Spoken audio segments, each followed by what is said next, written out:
Okay, today's video is going to be about the 340B manufacturer restrictions. And this is a topic that everybody is talking about. This is the major topic in the 340B world right now. And I think we're up to almost 20 or just a little over 20 manufacturers that have announced some kind of a policy restricting the 340B program, or at least requiring information to continue at the same participation levels. Now, each one of these policies has their own unique wording. A lot of them have the same themes running through the policy and get to the same end result.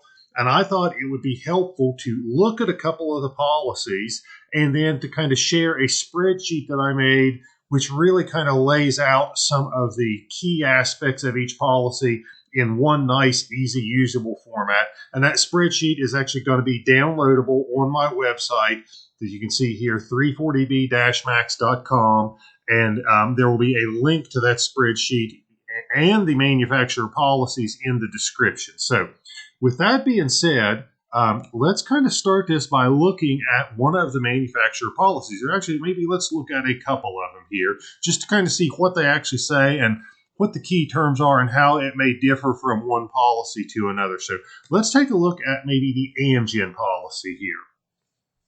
So this is the letter that Amgen sent out to all covered entities, and it says that here's what they are saying. Effective on this date, they will provide products purchased at 340B price exclusively to locations registered as a 340B covered entity or other locations designated in accordance with Amgen's policy. Now, what that basically means is they're not going to do bill to, ship to. So it's not going to be a bill to the covered entity, ship to the pharmacy. So they are basically saying all contract pharmacies are eliminated. We're only going to honor arrangements where the pharmacy has the same address as the covered entity or child site, which is basically saying in-house pharmacies.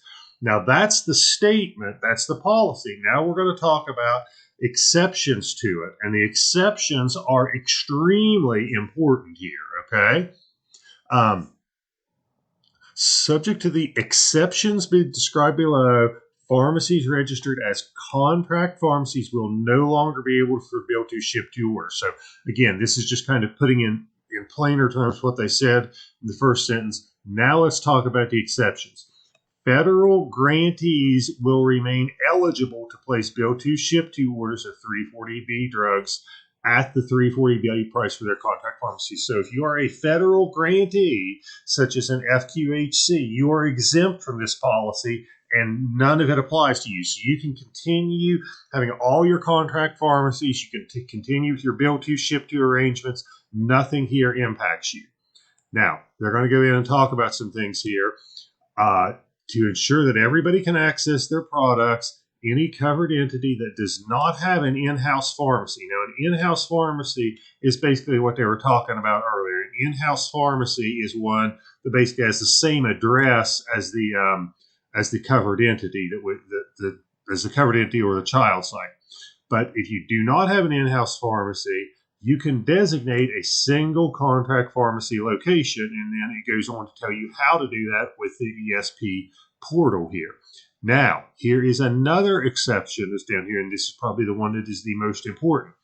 You can also submit data through the ESP portal for all utilization dispensed through contract pharmacies.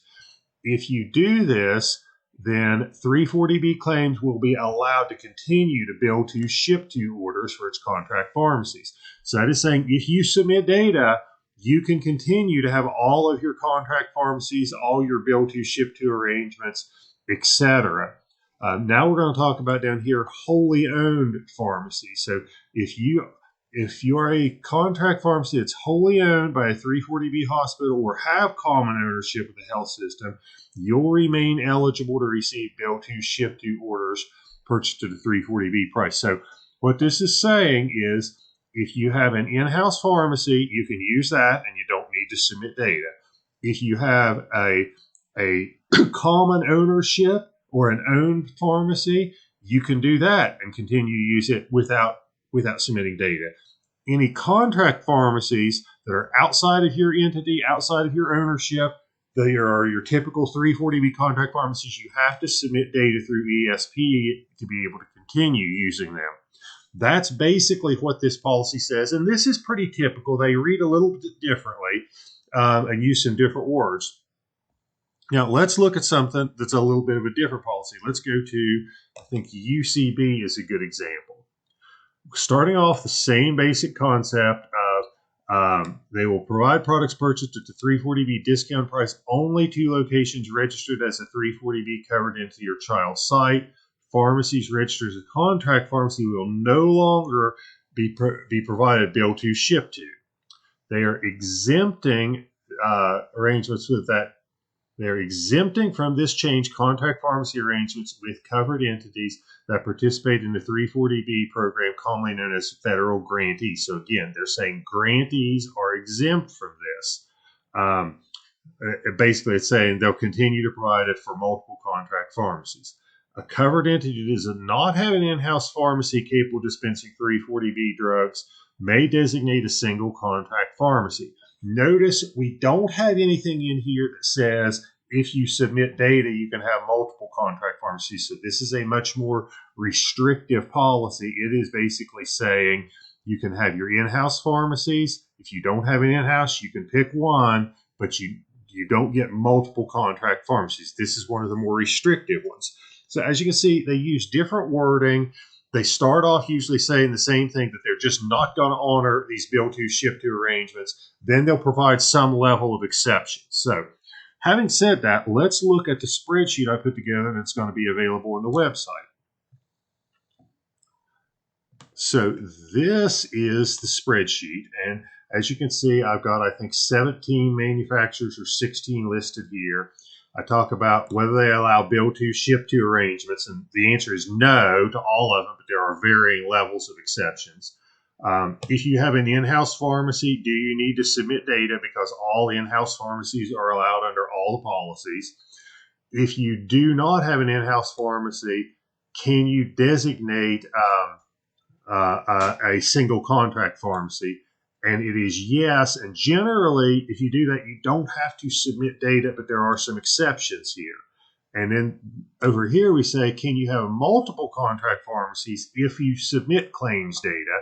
And you can see it varies here, a lot of yeses, but a few no's. And then the last one, are the federal grantees exempt? And you can see federal grantees, such as FQHCs, are exempt in a lot of cases. So this, I found, is a very useful tool because it allows you to see a summary of the key terms all in one spot. And I even put a couple of separate tabs in here to say, okay, which ones exempt federal grantees? So if you just want to see where federal grantees are exempt, it's this subset of the first sheet. Which ones allow multiple contract pharmacies? And that is this subset of the first sheet. And which restrict you to a single contract pharmacy? And that is this subset. So it even kind of breaks it down to some of the key terms you want to look at. And again, this spreadsheet is downloadable at my website, 340b-max.com. And not only is it downloadable, I've also put in on the website all of the policies for all of these manufacturers. So you want to go and look at the GlaxoSmithKline policy. It is there for you to download. And again, those policies were sent out to all 340B covered entities. So it's not secretive data. It's out there. Sometimes you have to search for it unless you are a covered entity that has it and kept it. But the policies are all out there. It's an easy place to get all this information. One spot, 340b-max.com. And if you have any questions, concerns, or comments, please either look me up. My contact information is on the front page or the initial start of this video and on my website. And if you have anything that would be a suggestion for a future video, please leave me a comment or send me an email with it. I would love to hear what you would like to hear about and learn more about in the 340B program. With that being said, I hope you find this helpful, and I wish you best of luck in your 340B program. And remember, 340B Max, my company, is here to help you with all your 340B needs.